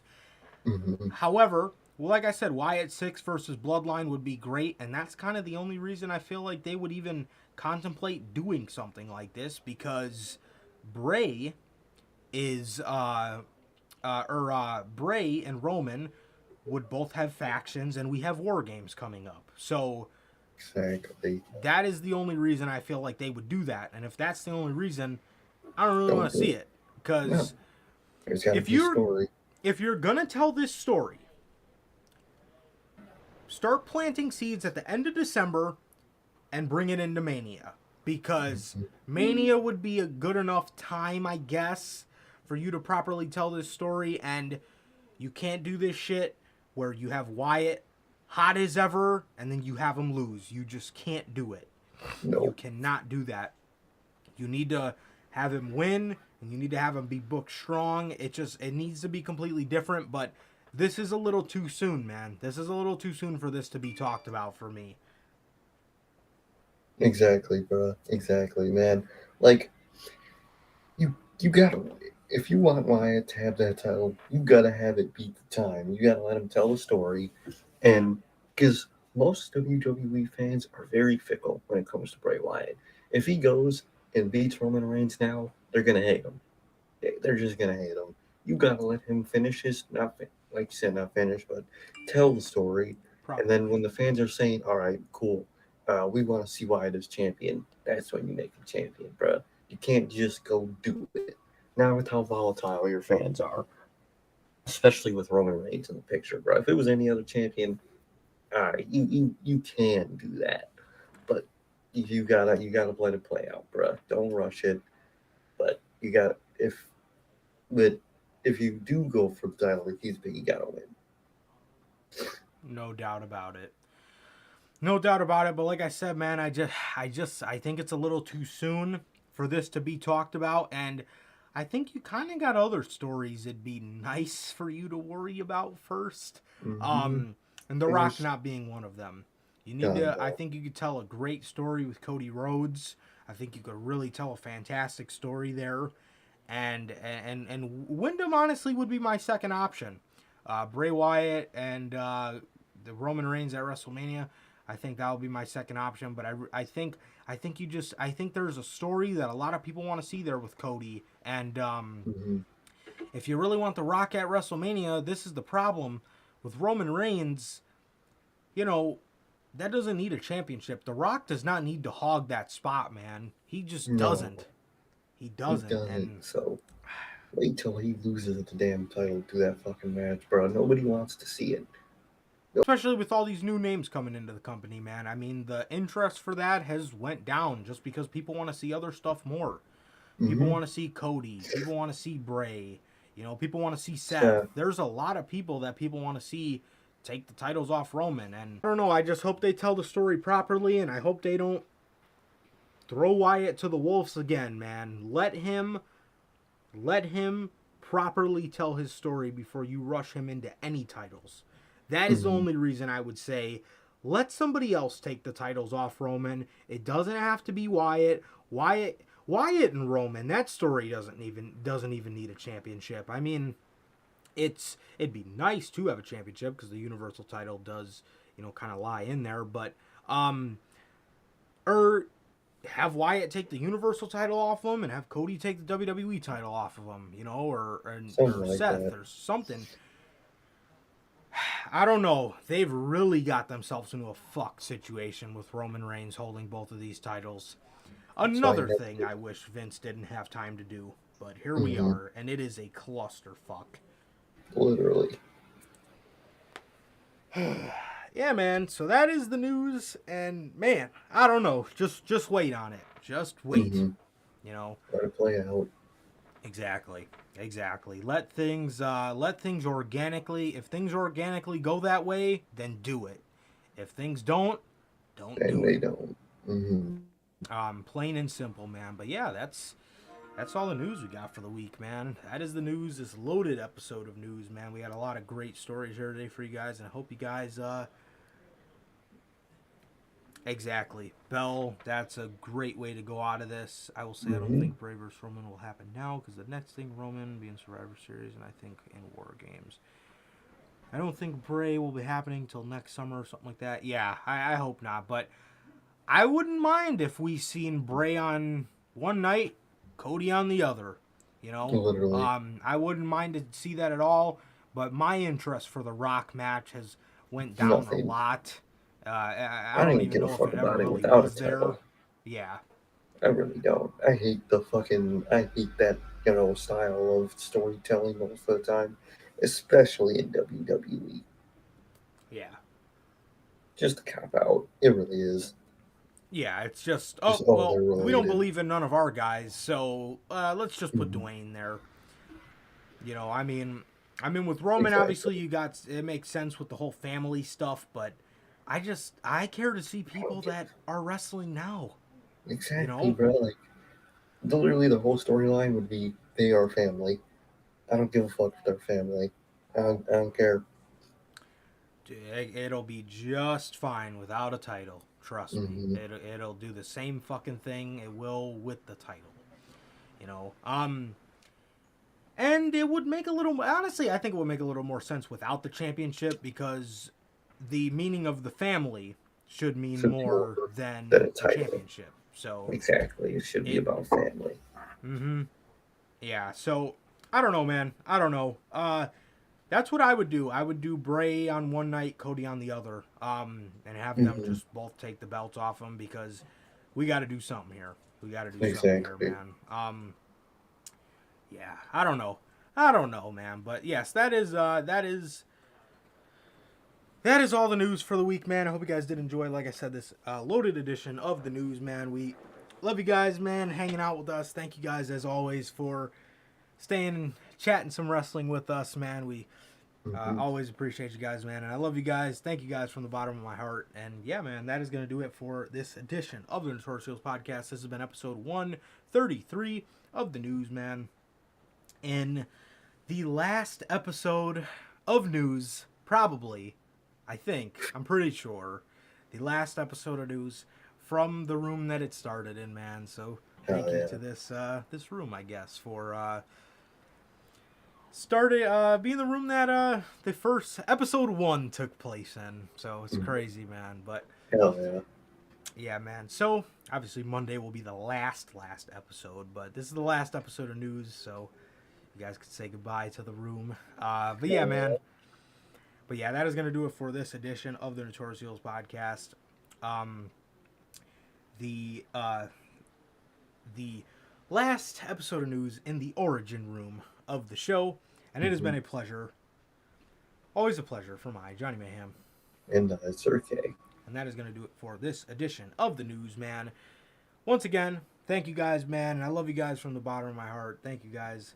It really means the world to me. Thank you guys for hanging out with us, man. Please like, comment, and subscribe, and we will see you guys on Monday with Notorious Unscripted. Peace.